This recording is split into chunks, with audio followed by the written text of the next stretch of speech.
तुमसे कितना प्यार है। मेरा हम सफर बनकर बाबा मुझे बब से कर दिया पार है। एक मैं जानूं एक तू जाने मुझे तुमसे कितना प्यार है। बाबा मेरे बाबा, बाबा शिव बाबा।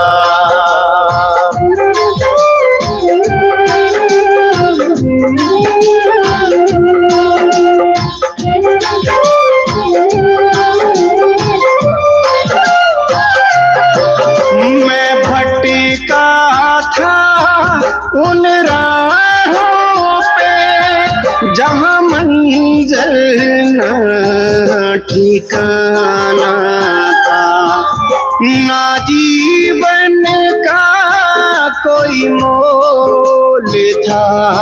मुझे इल्म नहीं क्या पाना था, मेरी डूबती नैया को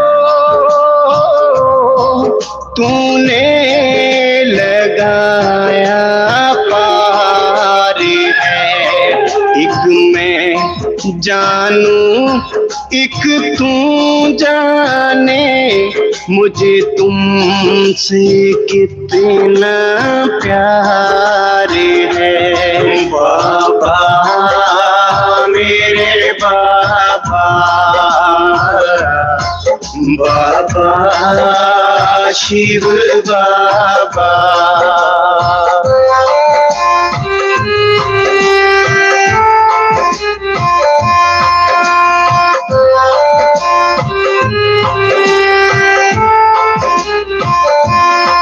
रोशन हुए मेरे दोनों जहां, तूने ज्ञान उजाला कर डाला। मेरी सूनी सूनी बगिया को फूलों से तूने भर डाला। मेरे जीवन को तूने किया बाबा गुलजार है। एक मैं जानूं एक तू जाने मुझे तुमसे कितना प्यार है। बाबा मेरे बाबा, बाबा शिव बाबा।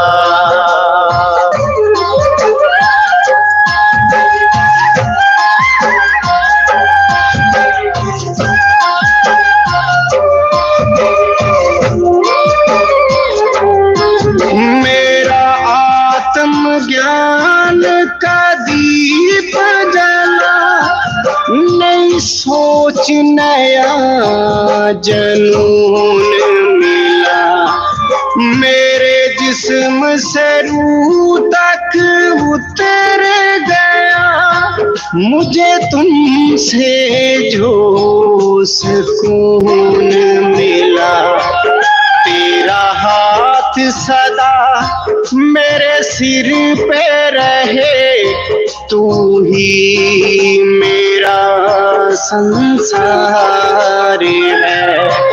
एक मैं जानूं एक तू जाने मुझे तुमसे कितना प्यार है।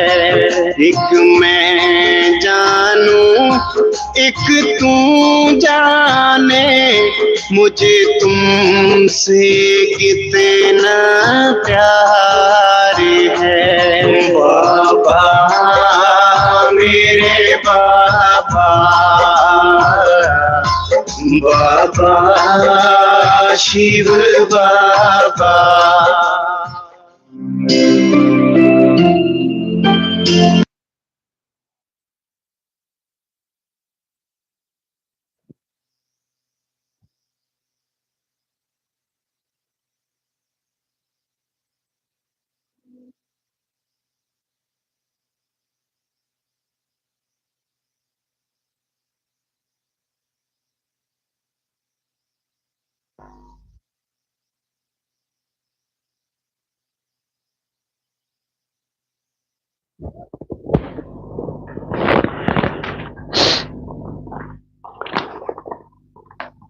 ओम शांति।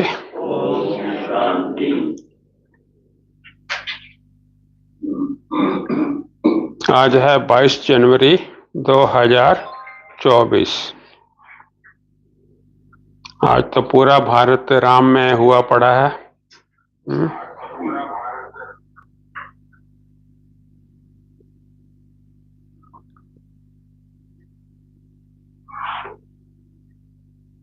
अब राम राज्य कहते हैं कि आ गया, वो कहते हैं कि जैसे ऐसे लगता है कि राम राज्य आ गया, लेकिन राम राज्य क्या है उसके बारे में अभी वो नहीं जानते। तो बाबा बार बार कह रहे हैं कि उन सब को बताओ कि बाप आकर सतयुगी दुनिया की स्थापना कर रहे हैं। आ जाओ, कौन पैसे में आगे आ जाओ।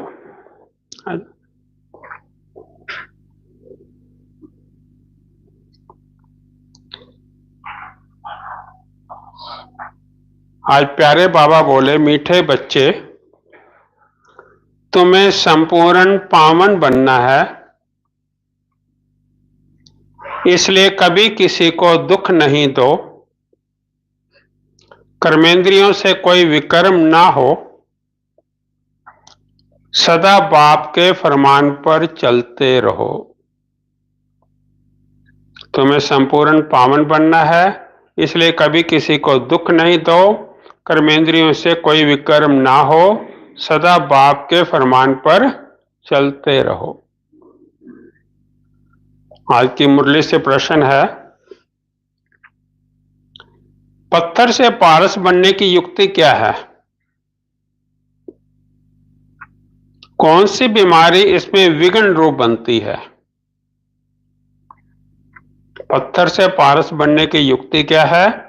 कौन सी बीमारी इसमें विघ्न रूप बनती है? तो उत्तर दिया, पत्थर से पारस बनने के लिए पूरा नारायणी नशा चाहिए।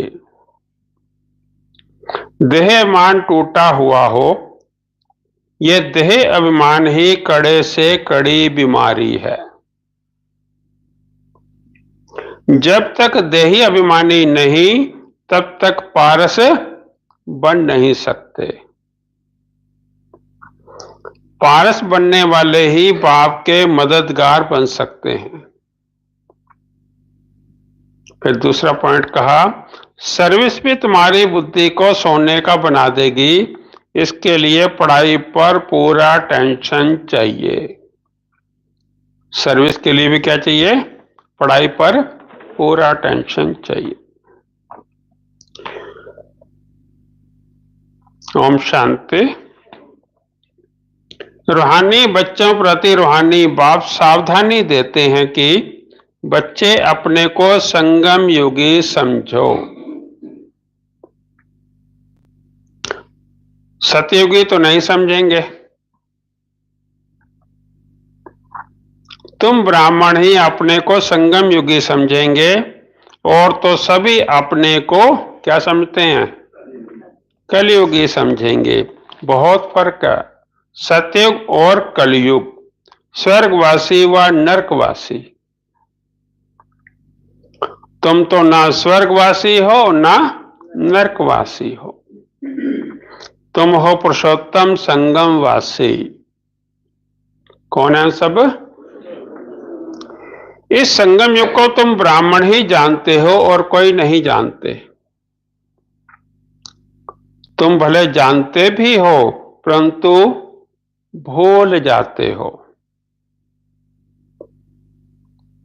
हमें पता है कि अभी ये संगम युग चल रहा है, फिर भी इस संगम युग की जो विशेषताएं हैं महत्व है उसको हम क्या करते हैं, भूल जाते हैं।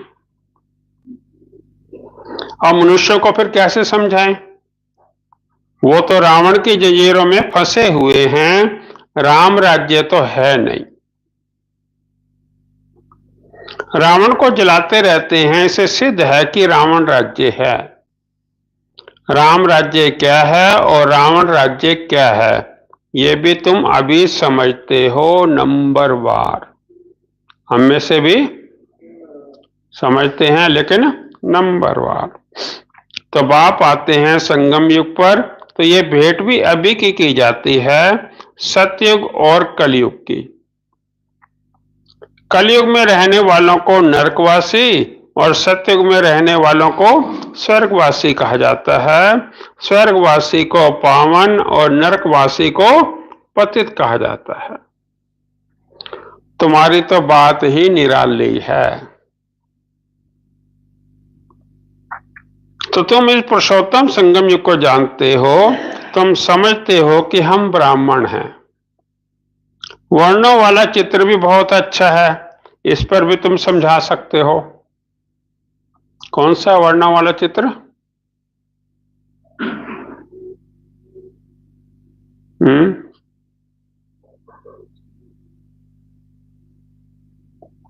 किसमें आएंगे सारे? ब्राह्मण, इसमें 2-3 चित्र आ जाते हैं। सीढ़ी पर भी समझा सकते हैं, उसमें भी वर्ण आते हैं। तुम जानते हो हमें ब्राह्मण, वर्णों वाला चित्र भी बहुत अच्छा है, इस पर भी तुम समझा सकते हो। कंट्रास्ट बताना चाहिए। जब मनुष्य अपने को नरकवासी पतित कंगाल समझे, लिखना चाहिए अब ये पुरानी कलयुगी दुनिया है, सत्ययुग स्वर्ग नई दुनिया है। तुम नरकवासी हो या स्वर्गवासी? अब उनसे पूछो कि तुम नरकवासी हो या स्वर्गवासी। तुम देवता हो या असुर हो? ऐसे तो कोई नहीं कहेंगे कि हम स्वर्गवासी हैं। कई ऐसे समझते हैं कि हम तो स्वर्ग में बैठे हैं। अरे ये तो नरक है ना, सत्युग है ही कहां। ये रावण राज्य है, तभी तो रावण को जलाते हैं। उन्हों के पास भी कितने जवाब होते हैं। वो भी बोलने में कई होशियार होते हैं, तो इसलिए बाबा कहते हैं डिबेट नहीं करो आप। उनमें से भी कई के पास कितने जवाब होते हैं, सर्वव्यापी पर भी वो कितनी डिबेट करते हैं। तुम बच्चे तो एकदम क्लियर पूछते हो कि अब नई दुनिया है या पुरानी दुनिया है। ऐसा क्लियर कंट्रास्ट बताना है, इसे बहुत ब्रेन चाहिए। समझाने के लिए क्या चाहिए? ब्रेन अर्थात दिमाग। तो इसलिए बाबा कहते हैं ये गीता का विषय समझाने का हर एक का नहीं है। तो ऐसा युक्ति से लिखना चाहिए जब मनुष्य अपने से पूछे कि मैं नरकवासी हूं या स्वर्गवासी, ये पुरानी दुनिया है या नई दुनिया है, ये राम राज्य है या रावण राज्य है, हम पुरानी कलयुगी दुनिया के रहवासी हैं या फिर नई दुनिया के वासी हैं। हिंदी में लिखकर फिर अंग्रेजी गुजराती में ट्रांसलेट करें। तो मनुष्य अपने से पूछे कि हम कहाँ के रहवासी हैं। कोई शरीर छोड़ते हैं तो कहते हैं कि स्वर्ग पधारा, लेकिन स्वर्ग अभी है कहाँ?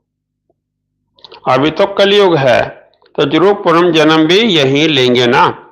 स्वर्ग तो सतयुग को कहा जाता है, वहां अभी कैसे जाएंगे? ये सब विचार सागर मंथन करने की बातें हैं। ऐसे क्लियर कंट्रास्ट हो तो उसमें लिख दो कि भगवानुवाच, हर एक अपने से पूछे कि मैं सतयुगी राम राज्य निवासी हूं या कलयुगी रावण राज्य का निवासी हूं। तुम ब्राह्मण हो संगमवासी, तुमको कोई जानते नहीं। तुम हो सबसे न्यारे। आप सब समझते हैं कि हम हैं सबसे न्यारे। तुम हो सबसे न्यारे। न्यारे क्या है? हमारा खाना पीना, चलना, देखना, हर चीज क्या है? न्यारा है। तुम सतयुगी कलयुग को यथार्थ जानते हो, तुम ही पूछ सकते हो कि तुम विकारी भ्रष्टाचारी हो, निर्विकारी श्रेष्ठाचारी हो। ये तुम्हारा हिसाब भी बन सकता है। नई नई बातें निकालनी पड़े ना, जिससे मनुष्य समझें कि ईश्वर सर्वव्यापी नहीं है। तुम्हारी ये लिखत देखकर आप ही अंदर से पूछेंगे, इसको आयरन एज तो सभी कहेंगे, कलयुग तो सभी कहेंगे, क्या सतयुग तो है नहीं। सतयुगी डेटी राज्य तो इसको कोई कह ही ना सके, ये हेल है, यह हेमन। ऐसे फर्स्ट क्लास लिखत लिखो कि मनुष्य अपने को समझ जाए कि हम बराबर नरकवासी पतित हैं। हमारे में देवी गुण तो है नहीं। कलयुग में सतयुगी कोई हो ना सके, तो ऐसे विचार सागर मंथन करके लिखना चाहिए। जो ओटे सो अर्जुन। गीता में अर्जुन का नाम ही दिया है। तो बाबा कहते ये जो गीता है, इसमें आटे में लून अर्थात नमक है। लून क्या है? नमक को कहते हैं। लून और चीनी में कितना फर्क है? वो मीठा और वो खारा। तो दीदी ये कहानी भी सुनाते हैं ना इसके ऊपर, मीठे और नमक की, कि दो बहनें थी, वो क्या कहते हैं, कीड़ियां, चींटियां। तो एक बड़ी तगड़ी थी, मोटी थी, एक बड़ी कमजोर थी। जब वो आपस में मिले तो उन्होंने कहा, एक दूसरे मोटी वाले ने कहा कि क्या बात हो, खाती पीती नहीं है कुछ, क्या इतनी कमजोर होती जा रही है? कहते खाते पीती तो सब कुछ हूं, लेकिन पता नहीं लगता ही नहीं है। कहते अच्छा मेरे पास आके रहे कुछ दिन तो मेरी तरह हो जाएगी। वो उसको लेगी अपने, वो रहती थी चीनी के पहाड़ पर और वो दूसरी रहती थी नमक के पहाड़ पर। तो कहते यहां पर कुछ दिन रहे और खूब चीनी खा, मोटी हो जाएगी। आजकल तो डॉक्टर मना करते हैं। तो वो कुछ दिन रही, फिर भी मोटी ना हो। तूने क्या बात, तेरे को लगता है क्यों क्यों नहीं है? कहते पता नहीं, खा तो रही हूं।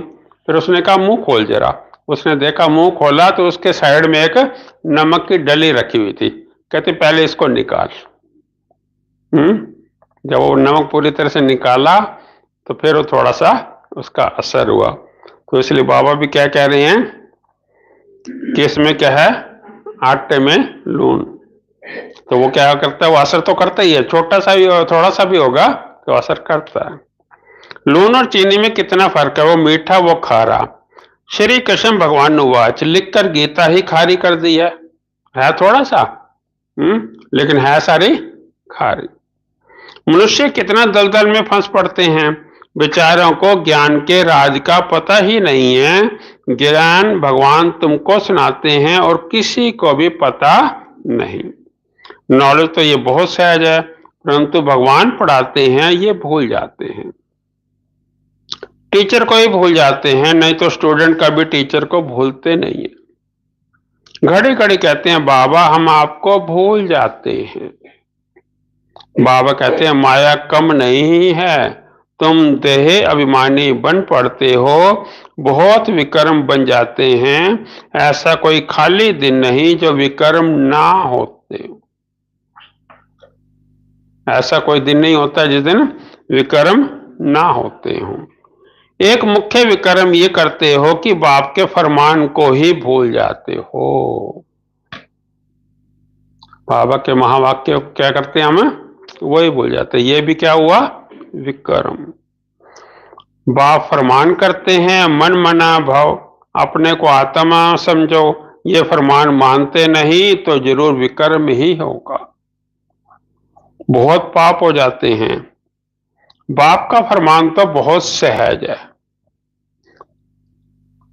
तो बहुत कड़ा है, सहज भी है और कड़ा है।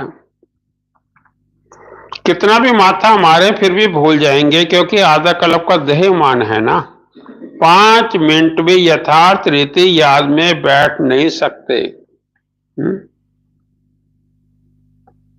अब ये फिर हम मुरली के बाद चेक करेंगे कि बाबा की याद में जब बैठते हैं कंटिन्यू याद रही या उन 5 मिनट में भी बुद्धि इधर उधर गई। तो बाबा को क्या कह रहे हैं कि 5 मिनट भी यथार्थ रीति याद में बैठ नहीं सकते।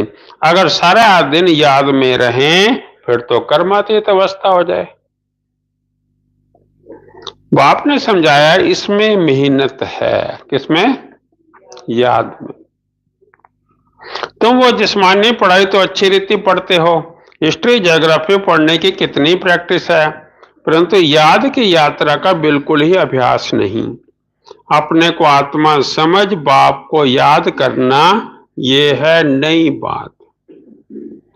विवेक कहता है कि ऐसे बाप को तो अच्छी रीति याद करना चाहिए। थोड़ा टाइम निकाल रोटी टुक्कड़ खाते हैं, वो भी बाबा की याद में। जितना याद में रहेंगे उतना पावन बनेंगे। ऐसे बहुत बच्चे हैं जिनके पास इतने पैसे हैं जो ब्याज मिलता रहे। बाप को याद करते रोटी टुकड़ खाते रहे बस, परंतु माया याद करने नहीं देती। कल पहले जिसने जितना पुरुषार्थ किया है वो उतना ही करेंगे। टाइम लगता है, कोई जल्दी दौड़ी लगाकर पहुंच जाए ये तो हो ना सके। इसमें तो दो बाप हैं, तो बेहद के बाप को अपना शरीर है नहीं, वो इनमें प्रवेश होकर बात करते हैं। किनमें प्रवेश होते हैं? तो बाप की श्रीमत पर चलना चाहिए। तो बाप बच्चों को ये श्रीमत देते हैं, देह सही सब धर्म छोड़ अपने को आत्मा समझो। तुम पवित्र आए थे, 84 जन्म लेते लेते तुम्हारी आत्मा पतित बनी है। अब पावन बनने के लिए श्रीमत पर चलो। तब बाप गारंटी करते हैं तुम्हारे पाप कट जाएंगे, तुम्हारी आत्मा कंचन बन जाएगी, फिर वहां देह भी कंचन मिलेगी। आत्मा प्योर होगी तो फिर शरीर भी प्योर मिलेगा। जो इस कुल का होगा वो तुम्हारी बातें सुनकर सोच में पड़ जाएगा, कहेगा तुम्हारी बात तो ठीक है। पावन बनना है तो किसी को दुख नहीं देना है। मनसा वाचा कर्मणा पवित्र बनना है। मनसा में तूफान आएंगे, तुम बेहद की भाषा ही लेते हो ना।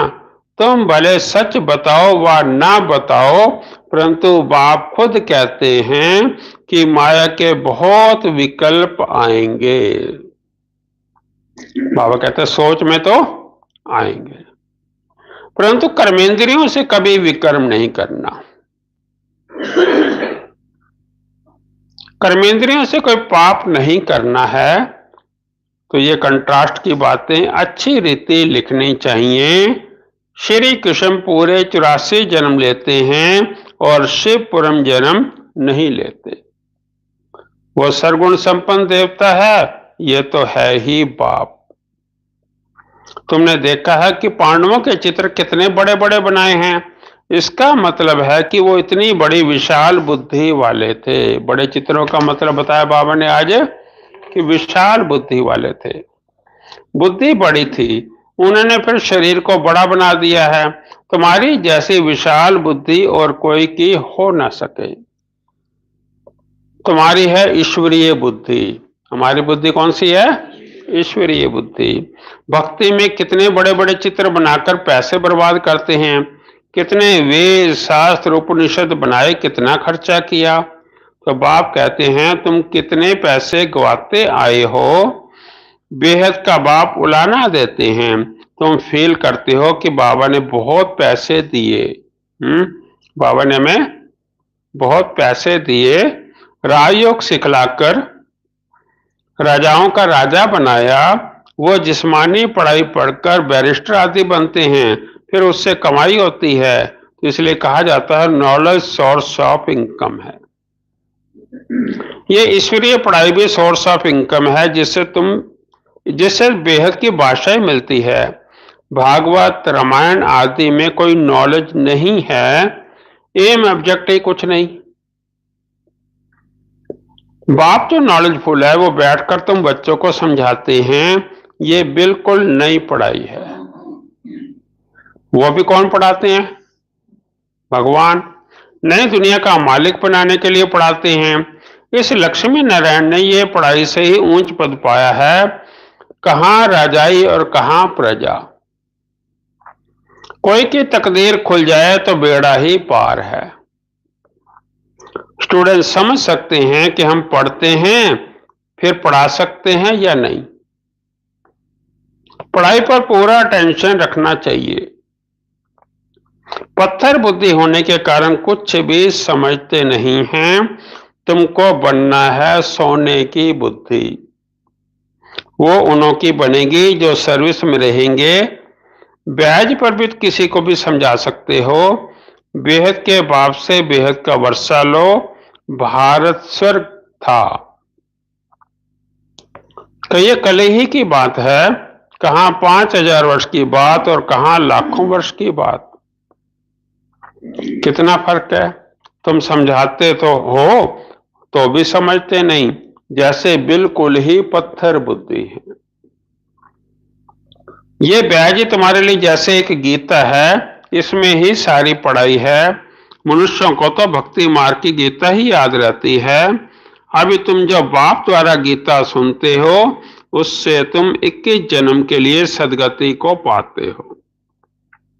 बाबा की गीता के द्वारा हम 21 जन्म सदगति को पाते हैं। शुरू शुरू में तुमने ही गीता पढ़ी है, पूजा भी तुमने ही शुरू की है। कब से? पर से। अब प्रसाद करके गरीबों को भक्ति मार्ग की जंजीरों से छुड़ाना है। कोई ना कोई को समझाते रहो, उसमें से 1-2 निकलेंगे।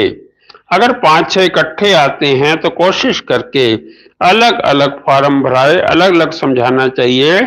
नहीं तो उनमें से एक भी ऐसा होगा तो वो औरों को खराब कर देगा।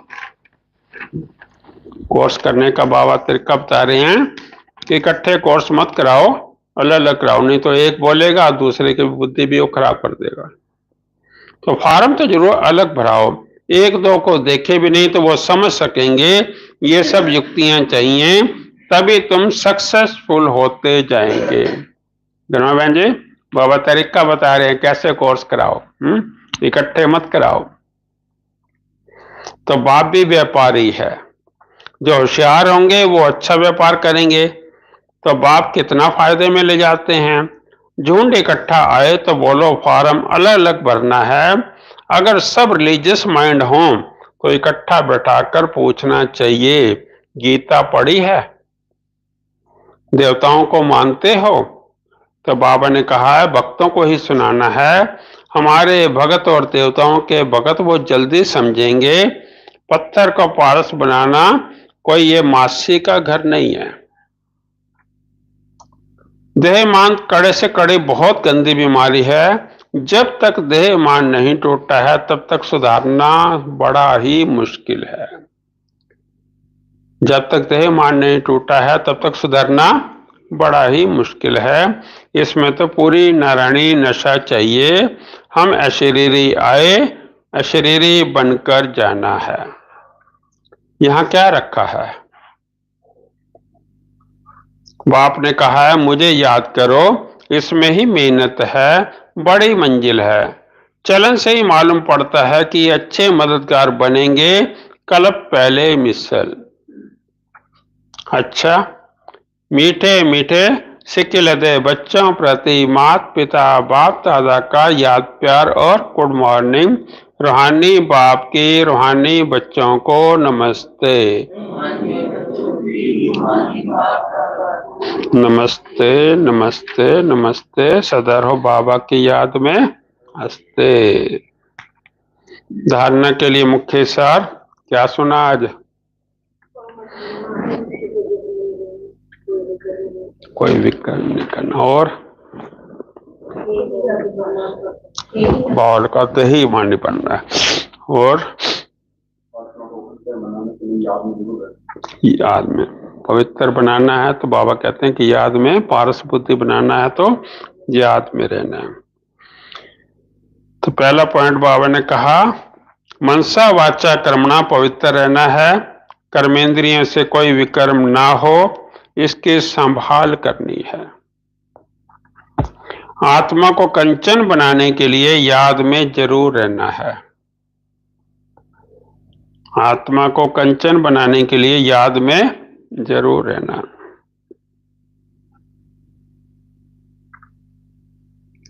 दूसरा है देह मान की कड़ी बीमारी से छूटने के लिए नारायणी नशे में रहना है। देह मान की कड़ी बीमारी से छूटने के लिए नारायणी नशे में रहना है। अभ्यास करो, हम अशरीरी आए थे, अब अशरीरी बनकर वापस जाना है। हम अशरीरी आए थे और अशरीरी बनकर वापस जाना है। आज का वरदान है योग करने और कराने की योग्यता के साथ साथ प्रयोगी आत्मा भव। योग करने और कराने की योग्यता के साथ साथ प्रयोगी आत्मा भव। तो बाप दादा ने देखा बच्चे योग करने और कराने दोनों में होशियार हैं, तो जैसे योग करने और कराने में योग्य हो, ऐसे प्रयोग करने में योग्य बनो और बनाओ। अभी प्रयोगी जीवन की आवश्यकता है। सबसे पहले चेक करो कि अपने संस्कार परिवर्तन में कहां तक प्रयोगी बने हैं। सबसे पहले चेक करना है कि अपने संस्कार परिवर्तन में कहां तक प्रयोगी बने हैं, क्योंकि श्रेष्ठ संस्कार ही श्रेष्ठ संसार की रचना की नींव है।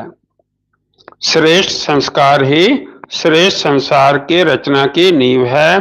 अगर नींव मजबूत है तो अन्य सब बातें स्वतः ही मजबूत हुई पड़ी हैं।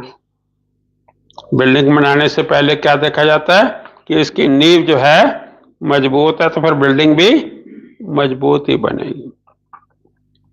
अगर नींव मजबूत है तो अन्य सब बातें स्वतः ही मजबूत हुई पड़ी हैं।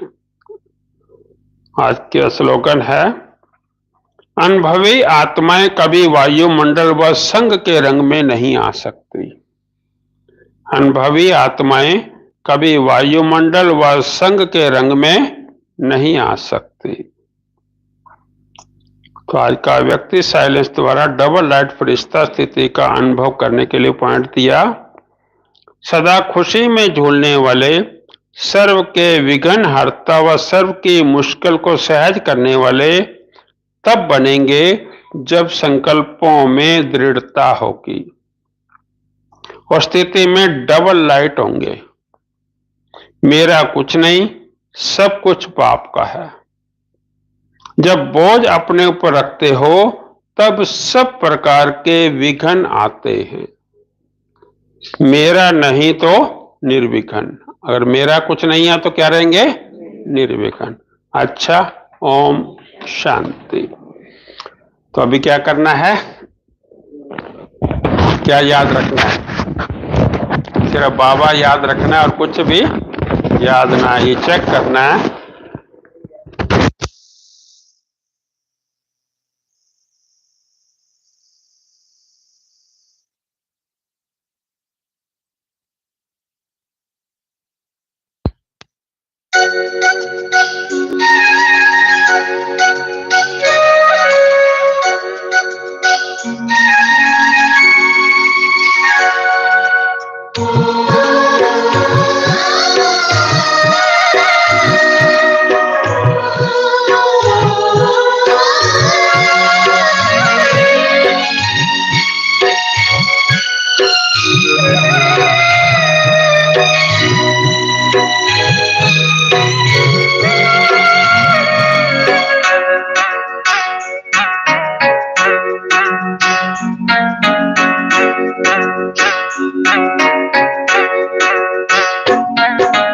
देखता ही रहूं,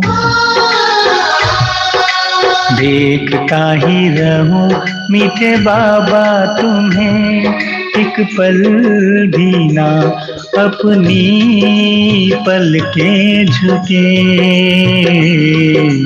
देखता ही रहूं मीठे बाबा तुम्हें, एक पल भी ना अपनी पलकें झुके।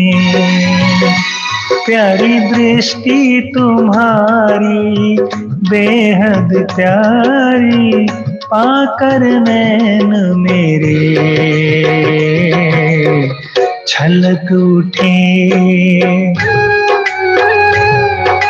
देखता ही रहूं मीठे बाबा तुम्हें, एक पल भी ना अपनी पलकें झुके। देखता ही रहूं मीठे बाबा तुम्हें, एक पल भी ना अपनी पलकें झुके।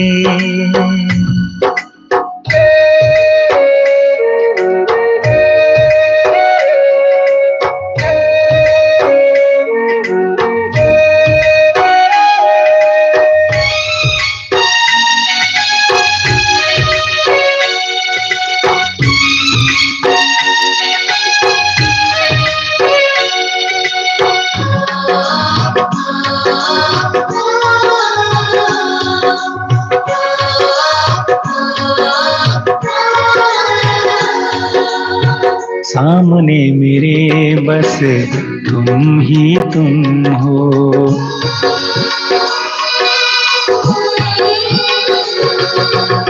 सामने मेरे बस तुम ही तुम हो।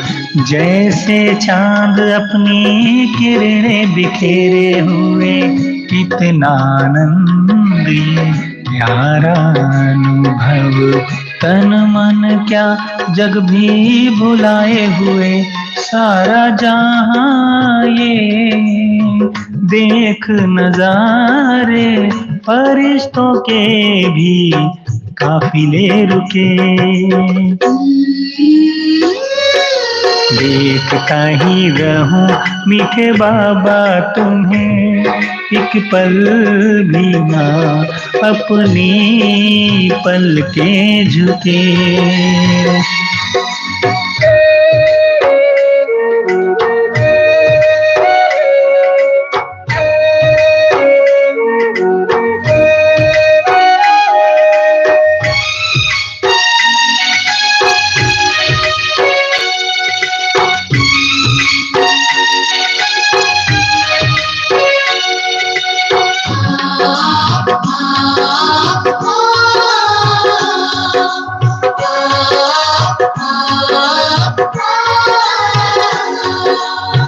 ऐसी सुहानी घड़ी ये जिंदगी की,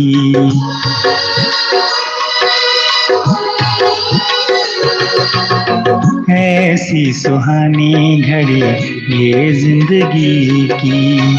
सोचा नहीं था कभी ख्वाबों में अपने, शिकवा नहीं है कोई ना ही गिला है।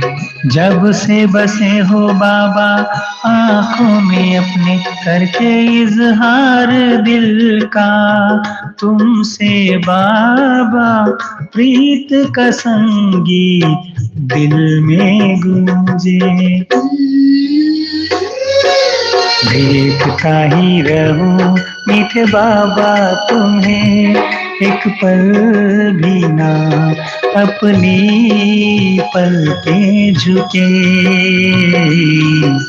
देखता ही रहूं मीठे बाबा तुम्हें, एक पल भी ना अपनी पलकें झुके।